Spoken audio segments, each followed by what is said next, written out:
திருவள்ளுவர் வந்து டாஸ்மாக் உண்ணாமை ஆல்கஹால் உண்ணாமைன்னு ஏதோ எழுதியிருந்தா வேணா இவங்க மூடி இருப்பாங்களோ நம்ம தெரியல.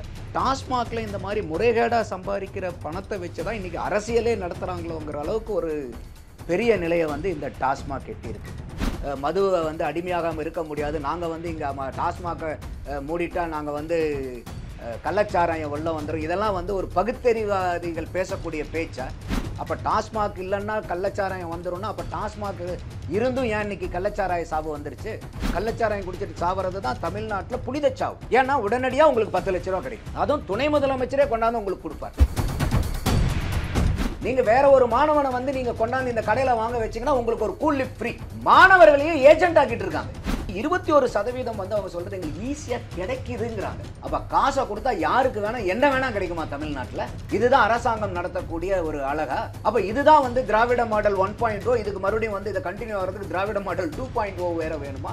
ஒரு முன்னாள் எம்எல்ஏக்கு வந்து இதுல போயிட்டு நீங்க குடிச்சிட்டு மக்கள் போய் குடிக்க அதுல வந்து உடம்புக்கு செடி இல்லாம போய் செத்து போயிருவாங்கன்னு சொல்றாரு. அது ஏன் திமுக கட்சிக்காரங்களுக்கு புரிய மாட்டேங்குது, ஆட்சியில அதிகாரத்தில் இருக்கிறவங்களுக்கு ஏன் புரிய மாட்டேங்கிறதா கேள்வி. சட்டத்துக்கு புறம்பான வழியில நீங்க செய்யும் போது தான் உங்களுக்கு அதிகமா காசை சுலபமா சம்பாதிக்க முடியும். கிரைம் இன் இந்தியாவில் வந்து போதைப் பொருள்னால உண்டாகக்கூடிய குற்றங்கள்ல தமிழ்நாடு 5வது இடத்துல இருக்குன்னு சொன்னா கூட மேல யாருங்க இருக்காங்க? பாத்தீங்களா, உத்தரப்பிரதேச நம்மளை விட மோசமா இருக்காங்க, அவங்கள விட நம்ம பெட்டரா தாங்க இருக்கோம். இப்படி பெருமை பேசியே நம்ம சீரழிஞ்சுக்கிட்டு இருக்கோம் தமிழ்நாடு. வணக்கம். நம்மோடு இன்று இணைந்திருப்பவர் அரசியல் விமர்சகர் நந்தகுமார் அவர்கள். வணக்கம் சார். வணக்கம் ஃபெலிக்ஸ். சார், நம்ம சங்க காலங்கள்லேருந்தே நிறைய பேசிட்டே வரோம். கல் உண்ணாமை அப்படின்னா திருவள்ளுவர் ஒரு அதிகாரமே எழுதியிருக்காரு, அந்த மாதிரிலாம் பேசிகிட்டே வரோம். அப்புறம் இந்த நாளையும் நம்ம மறக்க முடியாது, இந்த மாதத்தை. ஏன்னா இதே மாதத்தில் தான் 19ஆம் தேதி போன வருஷம் கள்ளச்சாராயத்தினால ஒரு 64 உயிர் பலி கொடுத்தோம். நம்ம தொடர்ந்து அரசியல்லையும் இந்த போதை கலாச்சாரத்தை ஒழிக்கிறது, மது ஒழிக்கிறதுலாம் நிறைய ஆதிக்கம் செலுத்திகிட்டே தான் வருது. ஏன்னா அரசியலே மாற்றிருக்கு. சில நேரங்கள்லாம் கருப்பு கொடிலாம் போட்டு போராடினாங்க, வீட்டு வாசலெல்லாம் கருப்பு கொடிலாம் ஏற்றுனாங்க. அப்புறம் போதையில்லா தமிழ்நாடு அப்படின்னு உருவாக்கணுங்கிற திட்டத்தெல்லாம் 2022 கூட அறிவிச்சாப்புல ஸ்டாலின் அவர்கள். நம்ம அந்த இலக்கை அடைஞ்சிட்டோமா? ஏன் அடைய முடியல? அரசியலில் இது என்ன விதமான தாக்கத்தை ஏற்படுத்துது? இளைஞர்கள் இப்போ என்ன நிலைமையில தான் இருக்கிறாங்க சார்? நீங்கள் திருவள்ளுவர் கல்லுண்ணாமையை பற்றி ஒரு அதிகாரம் எழுதியிருக்கிறதா சொன்னீங்க. அதை இன்றைக்கி இருக்கக்கூடிய திராவிட முன்னேற்ற கழகம் தவறாக புரிஞ்சிட்டாங்க போல இருக்குது. மேபி திருவள்ளுவர் வந்து டாஸ்மாக் உண்ணாமை ஆல்கஹால் உண்ணாமைன்னு இது ஏதோ எழுதியிருந்தா வேணா இவங்க மூடி இருப்பாங்களோ என்னமோ தெரியல. இந்த கல்லுண்ணாமைங்கிறனால வந்து கல்லுக்கடையை மூடிட்டு இன்றைக்கி வரைக்கும் பல உழவர் பெருமக்கள், விவசாய குடி பெருமக்கள் பூராமே வந்து கல்லுக்கு வந்து இறக்கிறதுக்கு உரிமை வேணும், கல் வந்து எங்கள் உணவு எங்கள் உரிமைங்கிறதெல்லாம் இப்போ சமீபமாக போராட்டம் நடத்தினதெல்லாம் பார்க்க முடிஞ்சது. சீமான் அவர்களே மரத்தை ஏறி கல் இறக்குனதெல்லாம் பார்க்க முடிஞ்சது ஒரு போராட்டத்தினுடைய வடிவில்.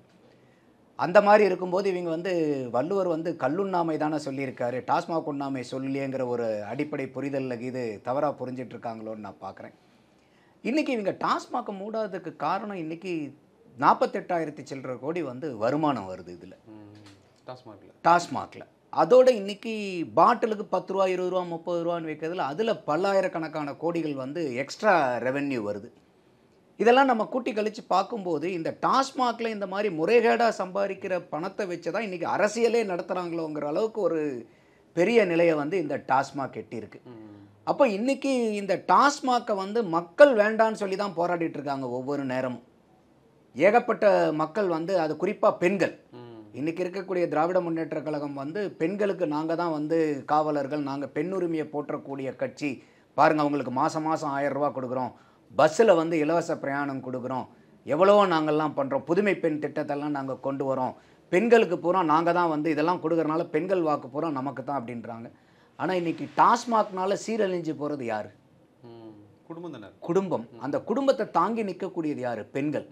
அப்போ அந்த ஒவ்வொரு குடும்ப பெண்களையும் நீங்கள் வந்து நிர்கதி ஆக்குறீங்க, அவங்கள வந்து அவங்களுடைய வாழ்க்கையை வந்து நிர்மூலமாக்குறீங்களே நீங்கள். அது எக்கனாமிக்கே அதில் போயிருது இல்லை? ஆமாம். இன்றைக்கி நீங்கள் ஒரு பக்கம் வியாபாரம் 48,000 கோடினா கூட ஃபெலிக்ஸ், அவங்க சொல்கிறதெல்லாம் என்னன்னாக்கா இதனால் ஒட்டு மொத்தமாக சமூகத்துக்கு எவ்வளோ நஷ்டம் வரும் அப்படின்னு கேட்டிங்கன்னா 1 லட்சம் கோடிக்கு மேலே நமக்கு மாநிலத்துக்கு நஷ்டன்றாங்க. அவங்க வருமானம் எடுத்துருவாங்க, அவங்க எடுத்துருவாங்க. ஆனால் ஒட்டுமொத்த தமிழகத்தினுடைய வருமானம் 1 லட்சம் கோடிக்கு மேலே வந்து இழப்பாகுது. அப்போ இது எங்கேயாவது வந்து இது ஒரு ஏற்றுக்கக்கூடிய வாதமாக இருக்கும் பாருங்க. ஒரு 1,00,000 கோடி இழந்துட்டு நீங்கள் ஒரு 48,000 கோடி அரசாங்கத்துக்கு வரி வரியாக கொண்டு வரீங்கன்னாக்கா இது வந்து ஏற்புடையதாக இருக்குமா? அப்போ இந்த அளவுக்கு தான் வந்து இன்றைக்கி ஆட்சியாளர்களுடைய அந்த நீங்கள் சொன்ன கல்லுண்ணாமையை பற்றி ஒரு மக்களுக்கு வந்து போதை கொடுக்கக்கூடாதுங்கிறத பற்றி அவங்க மக்களுக்கு அறிவுறுத்தது இப்படி தான் இருக்குன்னு பார்க்குறேன். ஏன்னா அந்த திட்டங்கள்லாம் எப்படி என்ன இவங்க இப்போ போதை பழக்கத்தை ஒழிக்க முடியாது, மது ஒழிப்பை நீங்கள் முழுசாக நிறைவேற்ற முடியாதுன்னு சொல்கிறாங்க. சரி, அதுக்கான முன்னெடுப்பாவது இருக்கா? போதை பொருள் இல்லாமல் பண்ண முடியாதுங்கிறதே நீங்கள் சொல்கிறது என்னால் ஏற்றுக்க முடியாத வாதம். இன்னைக்கு மூதறிஞர் ராஜாஜி இருக்கும்போது இங்கே வந்து முழுக்க முழுக்க ப்ராபிகேஷன் இருந்தது தானே. இவர் கலைஞர் அவர்கள் ஜெயிச்சு வந்ததுக்கப்புறம் அவங்க முதலமைச்சர் ஆனதுக்கப்புறம் அவர் சாராய கடையை ஓப்பன் பண்ண போகிறங்கிறதுக்காக இருக்கார். அப்போ கொற்ற மலையில் வந்து ராஜாஜி அவர்கள் வந்து கலைஞரை போய் சந்திக்கிறார். நீ என்ன வேணால் பண்ணு, தயவுசெய்து வந்து இந்த சாராய கடையை மட்டும் ஓப்பன் பண்ணிடாதுன்னு அவர் மன்றாடி வேண்டிக்கிறார். அப்படி இருந்தும் வந்து இவங்க சாராய கடையை வந்து திறக்கிறாங்க. அப்போ அந்த மாதிரி தான் வந்து இன்றைக்கி மது பழக்கம் வந்து தமிழ்நாட்டுக்குள்ளார வந்தது. அதுக்கு இது வந்து ஆதி காலத்திலிருந்து இருந்திருந்தாலும் நடுவில் வந்து ஆண்ட சில நல்ல ஆட்சியாளர்கள் வந்து மக்கள் மதுவுக்கு அடிமையாகக்கூடியது வந்து ஏற்புடையதில்லை. நம்ம வந்து வளர்ந்த சமூகன்றோம். இன்றைக்கி வந்து பகுத்தறிவுன்னு பேசுகிறோம். எங்கேயாவது வந்து பகுத்தறிவில் இது ஆறறிவு கெட்டினர் பகுத்தறிவில் உட்காந்து பார்க்கும்போது ஆமாம் டாஸ்மாகில் இவ்வளோ தூரம் வாங்கிக்கூடிய இதெல்லாம் பகுத்தறிவுக்கு வந்து ஏற்புடைய செயல்களாக இது. நல்லா குடிச்சிட்டு உடம்பை கெடுத்துக்கோ 48,000 கோடி வருது. இந்த 48,000 கோடியில் தான் நாங்கள் பல வகையான நலத்திட்டங்களை பண்ணுறோம். இப்போ வந்து மதுவை வந்து அடிமையாகாமல் இருக்க முடியாது. நாங்கள் வந்து இங்கே டாஸ்மாகை மூடிட்டா நாங்கள் வந்து கள்ளச்சாராயம் உள்ள வந்துடும். இதெல்லாம் வந்து ஒரு பகுத்தறிவாதிகள் பேசக்கூடிய பேச்சா? அப்போ சரி, இன்றைக்கி நீங்கள் சொன்னீங்க இன்றைக்கி இதே ஜூன் 19 வந்து போன வருஷம் கள்ளக்குறிச்சியில் கள்ளச்சாராய சாவு ஆரம்பிக்கப்பட்டது. அன்றைக்கி டாஸ்மாக் இருந்துச்சுல்ல. அப்போ டாஸ்மாக் இல்லைன்னா கள்ளச்சாராயம் வந்துடும்னா அப்போ டாஸ்மாக் இருந்தும் ஏன் இன்றைக்கி கள்ளச்சாராய சாவு வந்துருச்சு? அன்றைக்கி 66 பேர் செத்தாங்கனாலும் அதுக்கு முன்னாடி ஒரு 10 மாதத்துக்கு முன்னாடியே மதுராந்தகம் செங்கல்பட்டில் நடந்ததில் ஒரு 34 பேர் இறந்தாங்கல்ல. அப்போ சற்றேறக்குறைய வந்து உங்களுக்கு ஒரு வருஷத்துக்குள்ளார 90 நபர்கள் வந்து இறந்து போனாங்களே கள்ளச்சாராயம் குடிச்சிட்டு. அப்போ நீங்கள் சொல்லக்கூடிய வாக்கியம் வந்து டாஸ்மாக் மூடிட்டா கள்ளச்சாராயம் வந்துடும்னா எப்படி இந்த கள்ளச்சாராயம் வந்துச்சு? அப்போ அன்றைக்கி இறந்த 90 பேருக்கும் இன்றைக்கி நீங்கள் உங்கள் பேரில் வந்து வேறு ஏதாச்சும் இன்சூரன்ஸ் எடுத்தீங்கன்னா கூட உங்களுக்கு வர்றதுக்கு லேட் ஆயிரும். ஆனால் நீங்கள் கள்ளச்சாராயம் குடிச்சிட்டு செத்தீங்கன்னா தமிழ்நாட்டிலே இன்றைக்கி இருக்கிறதுலே ஒரு பெரிய புனிதமான சாவு என்ன தெரியுமா? கள்ளச்சாராயம் குடிச்சிட்டு சாவது தான் தமிழ்நாட்டில் புனித சாவு. நீங்கள் புனித தலங்களுக்கெல்லாம் போய் இந்த மூத்தவர்கள்லாம் போவாங்க, காசி ராமேஸ்வரம்லாம் போயிட்டு அங்கெல்லாம் போய் இறந்தோம்னாக்கா ஒரு மோட்சத்துக்கு போகலாம், முக்தி அடையலாங்கிறது. இன்றைக்கி தமிழ்நாட்டில் அப்படியெல்லாம் இல்லை. பகுத்தறிவுவாதிகளினுடைய பகுத்தறிவுனால இன்றைக்கி அவங்க கொண்டு வந்து சேர்த்துருக்கிறது என்னென்னா, இன்றைக்கி தமிழ்நாட்டில் ஆகச்சிறந்த சாவு, ஒரு உன்னதமான சாவு, காஸ்ட்லியான சாவுன்னா கள்ளச்சாராயம் குடிச்சிட்டு சாவணும். ஏன்னா உடனடியாக உங்களுக்கு 10 லட்ச ரூபா கிடைக்கும். அதுவும் துணை முதலமைச்சரே கொண்டாந்து உங்களுக்கு கொடுப்பார். அப்போ இது எவ்வளோ பெரிய புனித சாவாக்கியிருக்காங்க பாருங்கள் இந்த கள்ளச்சாராய சாவை. போதை பழக்கத்தை நாங்கள் முற்றிலும் ஒழிச்சிட்டோம் அப்படிங்கிற அளவுக்கு தான் ஸ்டாலின் அவர்கள். அவர் ஸ்டாலின் ஐயா அவர்கள் பேசுகிறதே வந்து எந்த கொம்பனாலும் எங்களுடைய ஆட்சியை குறை சொல்ல முடியாதுங்கிறார். அவங்களுடைய தினகரன் பத்திரிகையிலே 25/4/2025 ஒரு நியூஸ் வருது. அப்போ வந்து போதைப்பொருள் தடுப்பு நுண்ணறிவு பிரிவுன்னு சொல்லிட்டு நம்ம சென்னையில் கமிஷனுடைய தலைமையில் அந்த பிரிவை ஏற்படுத்துகிறாங்க. அவங்க 8 மாதத்தில் இந்த பிரிவை ஏற்படுத்தின 8 மாதத்தில் 2774 பேர்த்த போதைப்பொருள் வித்ததா கைது செஞ்சுருக்காங்க. கைது 100க்கு 100 கைது செஞ்சிருக்க முடியுமா ஃபெலிக்ஸ்? முடியாது. அப்போது கைது செய்யப்பட்ட நபர்கள் வெறும் 8 மாதத்தில் 2774 பேர். இது வந்து சென்னையில் மட்டும் கமிஷனருடைய கண்ட்ரோலில் வரக்கூடிய ஏரியாவில் மட்டும் இவ்வளோ. இதில் வந்து 22 வெளிநாட்டவர்கள், நைஜீரியாவை சேர்ந்தவங்க 20 பேர், சூடான்லேருந்து ஒரு ஆள், கேமரூன்லேருந்து ஒரு ஆள். மீதி இருக்கக்கூடிய நபர்கள் பூரா 2752 பேர் வந்து நம்மளுடைய ஆட்கள். அப்போ இவங்க எல்லாம் வந்து பார்த்தீங்கன்னாக்கா எங்கே இருந்தவங்க இவங்கெல்லாம் இதுக்கு முன்னாடி என்ன பண்ணிட்டு இருந்தாங்க? அப்போ ஸ்டாலின் ஐயா சொல்கிறாரு யாருமே எந்த கொம்பனும் குறை சொல்ல முடியாதுங்கிற ஆயிரக்கணக்கான பேர்த்த வெறும் சென்னை மாநகரத்தில் மட்டும் நீங்கள் கைது செஞ்சுருக்கிறீங்க 2774 பேர்த்த. அப்போ ஒட்டுமொத்த தமிழ்நாட்டிலையும் இந்த டிரைவ் நடத்துனாங்கன்னா எத்தனை ஆயிரக்கணக்கான பேர்? அதிசயப்பட்டாலும் ஆச்சரியப்படுறதுக்கு இல்லை. 1 லட்சம் பேருக்கு மேலே கைதானா கூட ஆச்சரியப்படுறதுக்கு இல்லையே இவங்க எண்ணிக்கையை வச்சு பார்க்கும்போது. அப்போ எந்த அளவுக்கு வந்து இன்னைக்கு போதைப் பொருளினுடைய நடமாட்டம் புரைவோடி இருக்கு பாருங்க சமுதாயத்தில். அன்னைக்கெல்லாம் வந்து பார்த்தீங்கன்னா ஒரு வயசுக்கு வந்த பசங்க, ஒரு பெரிய பசங்க வந்து ஏதாவது ஒரு இடத்துல போயிட்டு இன்னைக்கு வந்து சாராயம் கீராயம் குடிச்சிட்டு இல்லை வந்து ஒரு மது பழக்கத்துக்கு அடிமையாக இருப்பாங்க. ஒரு சிகரெட்டு கூட வந்து பார்த்தீங்கன்னாக்கா இந்த வீதியில் இருக்கிறவங்க வந்து இங்கேருந்து யாரோ குடிச்சா என்னடா பண்ணுறதுன்னு ஒரு பக்கத்து ஏரியாவுக்கு போவாங்க, ஒரு தம் அடிக்கிறதுக்கு, சாதாரண சிகரெட் குடிக்கிறதுக்கு. ஆனால் இன்னைக்கு நிலைமை அப்படி இருக்கா? நீங்கள் போய் முக்குக்கு முக்கு இன்னைக்கு வந்து பெட்டி கடையில் விற்க ஆரம்பிச்சிட்டாங்க. இப்போ இது வந்து இன்னொன்று வந்து ஒரு ரொம்ப பதற்றம் அடையக்கூடியது என்னன்னா, இன்ஸ்டிடியூட் ஆஃப் சோஷியல் எஜுகேஷன் சொல்லிட்டு ஒரு என்ஜிஓ இருக்காங்க. அவங்க வந்து ஒரு சர்வே கண்டக்ட் பண்ணுறாங்க. 3 மாவட்டத்தில் சர்வே கண்டக்ட் பண்ணுறாங்க. சென்னை, திருவண்ணாமலை, ஊட்டி. இதில் 168 ஸ்கூல், கல்லூரிகள் இல்லை, 168 ஸ்கூலை சார்ந்த 3021 மாணவர்கள்ட்ட இந்த சர்வே எடுக்கிறாங்க. அவங்க குழந்தைகள் அந்த அந்த அந்த பட்டியலில் தான் வருவாங்க, டீனேஜ் கூட இருக்காதுல்ல. அதைத்தான் சொல்ல வரேன். இது அதனால தான் சொன்னேன், இதை கேட்கக்கூடிய ஒவ்வொரு பெற்றவர்களுக்கும் ஒரு பெரிய பதபதைப்பை உண்டாக்கக்கூடிய ஒரு சர்வே. அதுலேயும் அவங்க எடுத்த சர்வே என்னன்னா, 7வது படிக்கிறதுலேருந்து 12வது படிக்கிற வரைக்கும் உள்ள மாணவர்கள்ட்ட வந்து அவங்க சர்வே எடுக்கிறாங்க. அதில் வந்து வரக்கூடிய செய்தி என்னன்னா, 9% மாணவர்கள் போதைக்கு அடிமையாக இருக்காங்கன்றாங்க. அதில் 26 பேர் வந்து மதுவுக்கு அடிமையாக இருக்காங்க, 26%. 23% அந்த கூல் லிப்புன்னு ஒன்று விற்கிறாங்க பார்த்தீங்களா, பெட்டி கடையிலெல்லாம் அந்த கூல் லிப்புக்கு வந்து இவங்க அடிமையாக இருக்காங்க. அந்த கூல் லிப்பு சாதாரணமாக பள்ளிக்கூடத்துக்கு பக்கத்தில் இருக்கக்கூடிய பெட்டி கடைகள்லாம் இருக்கு பாருங்க, அந்த பெட்டி கடையில் விற்கிறாங்க. நீங்கள் வேற ஒரு மாணவனை வந்து நீங்கள் கொண்டாந்து இந்த கடையில் வாங்க வச்சிங்கன்னா உங்களுக்கு ஒரு கூல் லிப் ஃப்ரீ.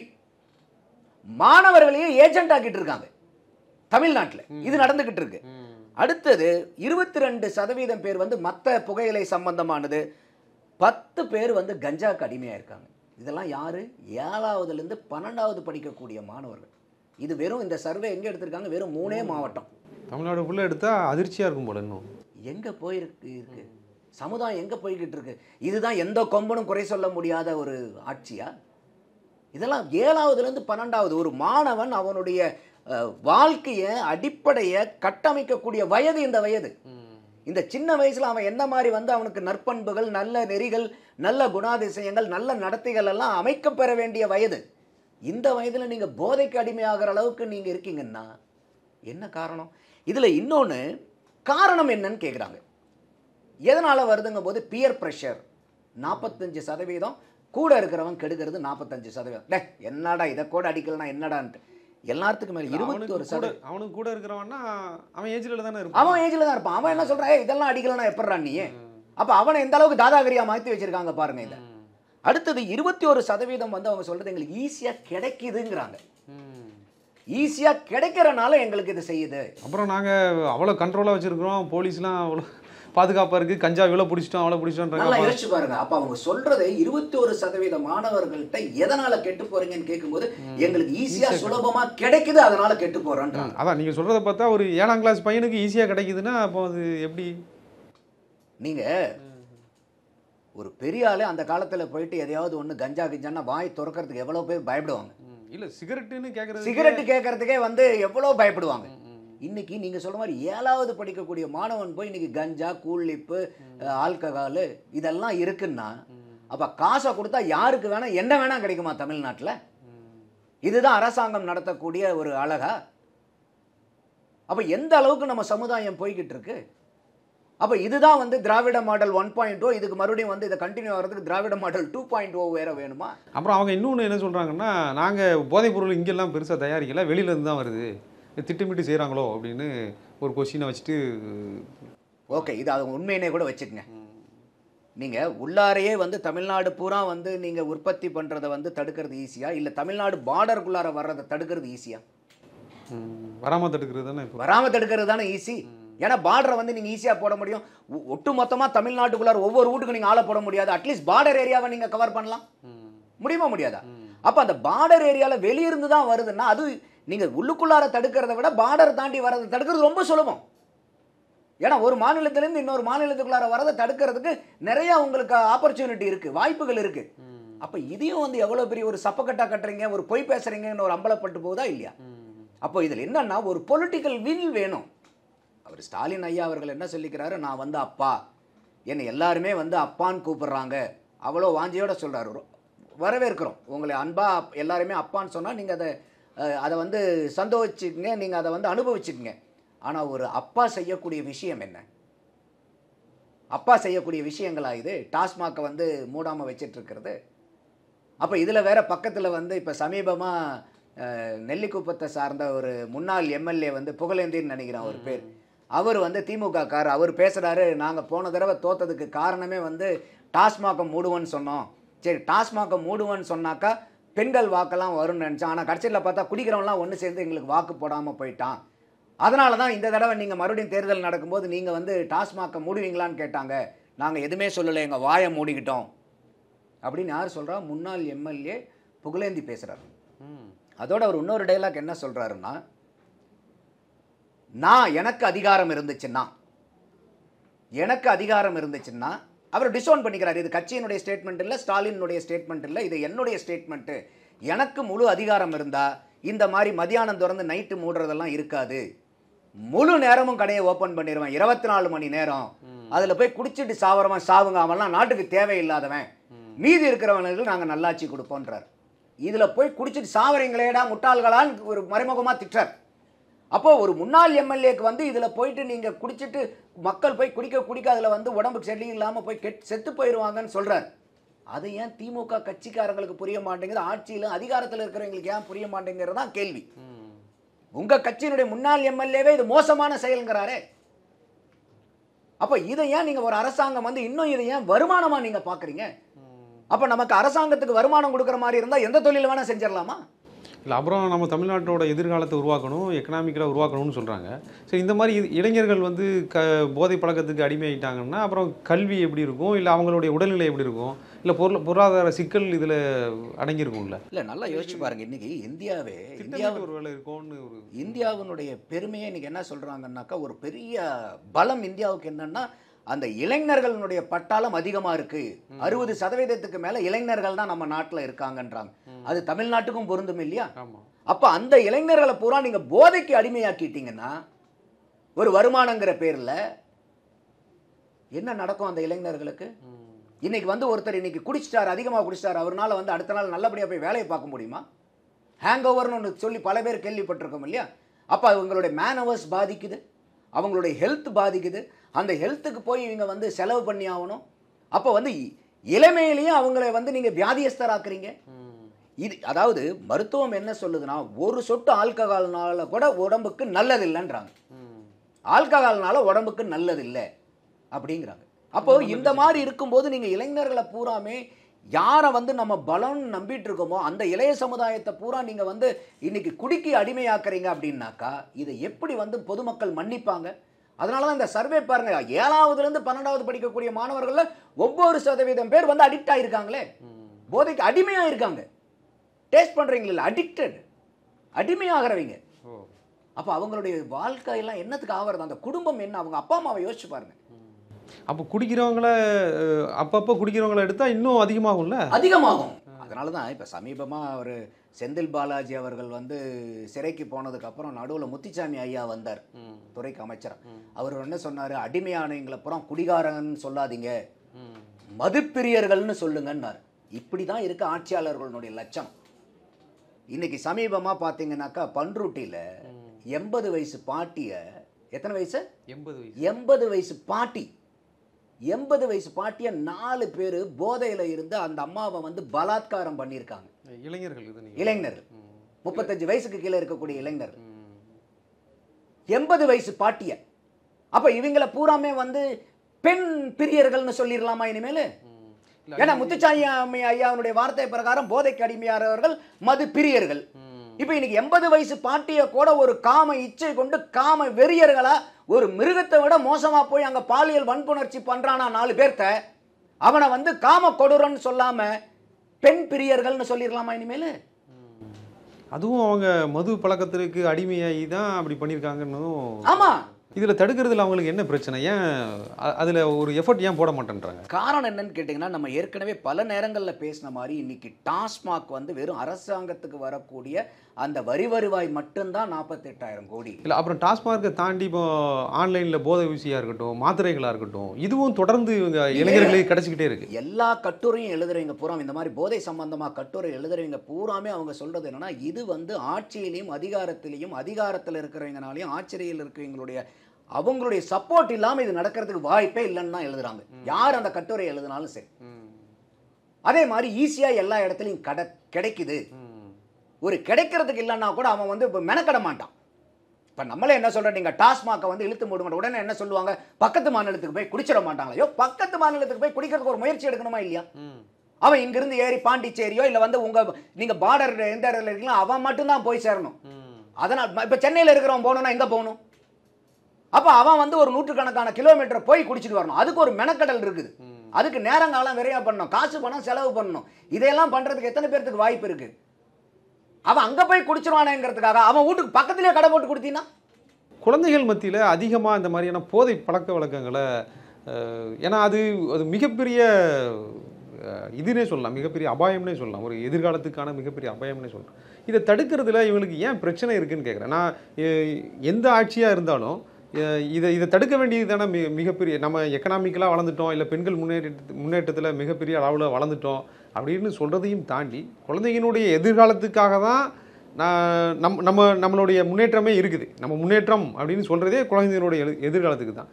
பட் அவங்களுடைய மனநிலையோ அவங்களுடைய கல்வி இடைநிற்றலையோ இது எல்லாமே இந்த போதை பழக்கம் ரொம்ப அதிகரிச்சிட்டு இருக்கு. இப்போ சமீபமாக நம்ம நிறைய தமிழ்நாடு முழுக்க பார்த்தோம்னா பள்ளிகளில் ஆசிரியர்களை குத்துறது, மாணவர்களுக்கிடையே சண்டை, இதுவும் இது எல்லாமே எங்கேருந்து வருதுன்னா அந்த போதை வஸ்துக்கள் இது எல்லாமே இது சார்ந்து வருது. இந்த விஷயங்களையும் நம்ம தொடர்ந்து இது என்ன இதுன்னு கேட்டிங்கனாக்கா, ஒரு இந்த மாதிரி இதெல்லாம் சட்டத்துக்கு புறம்பான செயல்கள். அதாவது வந்து இன்றைக்கி கஞ்சா விற்கிறதோ மெத்தபெட்டமைன் விற்கிறதோ இன்றைக்கி வந்து இதெல்லாம் சட்டத்துக்கு புறம்பானது. அப்போ இந்த சட்டத்துக்கு புறம்பான வழியில் நீங்கள் செய்யும்போது தான் உங்களுக்கு அதிகமாக காசை சுலபமாக சம்பாதிக்க முடியும். இன்ஸ்டிடியூட் ஆஃப் சோஷியல் எஜுகேஷன் பண்ண சர்வேயில் அதில் 17% பேர் ஒரு ஆர்வத்தின் பேரில் நாங்கள் இதை குடிச்சு பார்த்தோங்கிறாங்க. கியூரியாசிட்டி, அவுட் ஆஃப் கியூரியாசிட்டி, இது என்னதான் இருக்குன்னு பார்க்கலாமே அப்படின்ட்டு. அப்போ இந்த மாதிரி ஒரு பாப்புலேஷன் வந்து, ஏன்னா அவங்களுக்கு மாணவர் பருவங்கிறது எதையுமே வந்து அது அந்த கியூரியாசிட்டி தான் கற்றுக்கக்கூடிய ஒரு இது. ஆனால் நீங்கள் என்னத்தை கற்றுக் கொடுக்க முயற்சி பண்ணிட்டு இருக்கீங்கிறதா இப்போ கேள்வி. இப்போ நம்மளே எப்போ சொல்லுவோம்மா, நீங்கள் வந்து எவ்வளோ வயதானாலும் நீங்கள் குழந்தை மாதிரியே இருங்க. ஏன்னா குழந்தைகளுக்கு தான் ஏன் என்ன எதுக்கு அது எதுக்கு இது எதுக்குன்னு அந்த கேள்வி கேட்கக்கூடியது அதிகமாக அந்த குழந்தைகளுக்கு தான் இருக்கும். அந்த கியூரியாசிட்டி அதுதான் வந்து ரொம்ப ரொம்ப முக்கியமான ஒரு கேரக்டரிஸ்டிக்ஸ் அது. அப்போ யார் வந்து ஒருத்தருக்கு அதிகமாக அந்த கியூரியஸ்னஸ் இருக்கோ அவங்க வந்து எல்லாத்தையுமே வந்து நல்லபடியாக கற்று தேர்வாங்க. ஆனால் அதை பயன்படுத்தி இன்னைக்கு போதைப் பொருள்களை கொண்டு இதில் என்ன இருக்குன்னு பார்க்கலாங்கிற அளவுக்கு மாணவர்களை எப்படி மடைமாற்றி கொண்டு போயிருக்காங்க பாருங்க. இதில் வந்து கிரைம் இன் இந்தியான்னு சொல்லிட்டு 2022 வந்து ஒரு ரிப்போர்ட் பப்ளிஷ் பண்ணுறாங்க. கிரைம் இன் இந்தியா 2022 சொல்லிட்டு அதில் பார்க்கும்போது அவங்க இந்த போதை வஸ்துக்கள் மூலியமாகவும் கிரைம் வருது பார்த்தீங்களா. அதில் வந்து அவங்க பட்டியல் போடும்போது முதலாவதாக இருக்கிறது வந்து கேரளா, மகாராஷ்டிரா 2வது, பஞ்சாப் 3வது, உத்தரப்பிரதேஷ் 4வது, தமிழ்நாடு 5வது இடத்துல இருக்குது. இப்போ இதை சொன்னா கூட உடனே அவங்க என்ன தெரியுமா சொன்னாங்க, பார்த்தீங்களா நமக்கு மேலே உத்தரப்பிரதேஷ் இருக்குதுங்க, நாங்கள் உத்தரப்பிரதேசை விட நல்லா தானே இருக்கும். இப்படி கம்பேர் பண்ணியே ஒன்றுமில்லாமல் போயிட்டு இருக்கிறோம். நம்ம உத்தரப்பிரதேசனுடைய மக்கள் தொகை எத்தனை கோடி, தமிழகத்தினுடைய மக்கள் தொகை எத்தனை கோடி? உத்தரப்பிரதேசில் 11,541 பேர் இதில். ஆனால் தமிழ்நாட்டில் 10,385 பேர். எங்கேயாவது உத்தரப்பிரதேச மக்கள் தொகைக்கும் தமிழ்நாட்டினுடைய மக்கள் தொகைக்கும் இந்த எண்ணிக்கை வந்து சீர்படுத்த முடியுமா? மக்கள் தொகைக்கும் இந்த போதையினால குற்றங்கள் நடக்கிறதையும் நம்பரையும் வச்சு கம்பேர் பண்ணால் நம்ம தமிழ்நாடு வந்து 3வது இடத்துக்கு வந்துடும். இல்லை, இந்த மாதிரி விஷயங்களை நம்ம எந்த மாநிலத்தையும் கம்பேர் பண்ண முடியாதுல்ல. ஆனால் பண்ணுவாங்களே, எதா இருந்தாலும் இங்கே பீகாரை பார்த்தீங்களா, உத்தரப்பிரதேச பார்த்தீங்களா. இப்போ இதை போய் நீங்கள் வந்து கிரைம் இன் இந்தியாவில் வந்து போதைப் பொருள்னால உண்டாகக்கூடிய குற்றங்களில் தமிழ்நாடு 5வது இடத்துல இருக்குன்னு சொன்னால் கூட மேலே யாருங்க இருக்காங்க? பார்த்தீங்களா, உத்தரப்பிரதேச நம்மளை விட மோசமாக இருக்காங்கங்க, அவங்கள விட நம்ம பெட்டராக தாங்க இருக்கோம். இப்படி பெருமை பேசியே நம்ம சீரழிஞ்சுக்கிட்டு இருக்கோம் தமிழ்நாடு. பெண்களுக்கு எதிரான குற்றங்கள், குழந்தைகளுக்கு எதிரான குற்றங்கள்னு பார்க்கும்போது பெண்களுக்கு எதிரான குற்றங்களில் நம்ம எண்ணிக்கையினுடைய அடிப்படையில் பார்க்கும்போது 15வது இடத்துல இருக்கும். மொத்தமாக 28 மாநிலங்கள், 8 யூனியன் பிரதேசங்கள், அதில் 15வது இடத்துல இருக்கும். உடனே நம்ம என்ன சொல்லுவோம், பார்த்தீங்களா நம்ம வந்து 15வது இடத்துல தான் இருக்கோம், நமக்கு மேலே 14 மாநிலங்கள் இருக்குன்ட்டு. ஆனால் அவங்க 3 வருஷத்துக்கு நம்பர் கொடுக்குறாங்க ஃபெலிக்ஸ். 2020, 21, 22 எண்ணிக்கையின் அடிப்படையில் பார்க்கும்போது 15ல் இருக்கும். ஆனால் வளர்ச்சி விகிதம்னு ஒன்று இருக்கு இல்லையா, 2020 22 அந்த 2 வருஷத்தில் எவ்வளோ வளர்ந்தீங்கன்னு தேசிய சராசரி பார்க்கும்போது 20% வளர்ந்துருக்கிறோம் பெண்களுக்கு எதிரான பாலியல் குற்றங்கள்ல. தமிழ்நாடு 39% வளர்ந்துருக்கு. தேசியத்தை விட நம்மளுடைய வளர்ச்சி 2 மடங்கு. அதே வந்து பாலியல் குற்றங்கள், குழந்தைகளுக்கு எதிரான குற்றங்களில் பார்க்கும்போது நம்மளுடைய வளர்ச்சி, தேசியத்தினுடைய வளர்ச்சி 26%. தமிழ்நாட்டினுடைய வளர்ச்சி எவ்வளோ தெரியுமா ஃபெலிக்ஸ்? 52%.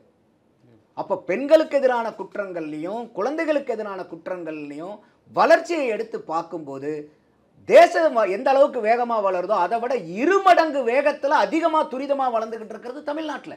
இது என்சிஆர்பியினுடைய டேட்டா. பாராளுமன்றத்தில் அமைச்சர் சமர்ப்பிச்ச டேட்டா இது. போக்சோல தமிழ்நாடு 3வது இடத்துல இருக்கு. தமிழ்நாடு 3வது இடத்துல இருக்கு போக்சோல. அப்ப இதெல்லாம் நம்ம எங்க போய் இதெல்லாம் மண்டை உடைச்சுக்கிறது? நம்ம இதையெல்லாம் பார்க்காம நாங்க யாரு தெரியுமா, எந்த கொம்பனாலும் எங்களுடைய ஆட்சியை வந்து குறை சொல்ல முடியாது, குற்றம் சொல்ல முடியாதுன்னா இதுவா குற்றம் சொல்ல முடியாத நிலைமையில் இருக்கும். ஓகே சார், உங்களுடைய பதிலை ரொம்ப தெளிவாக எங்களுக்கு தெரிவிச்சதுக்கு ரொம்ப நன்றி சார். நன்றி ஃபெலிக்ஸ். அரசியல்ல உண்மையா என்னதான் நடக்குது தெரிஞ்சுக்க நாளை நமதே சேனலை சப்ஸ்கிரைப் பண்ணுங்க.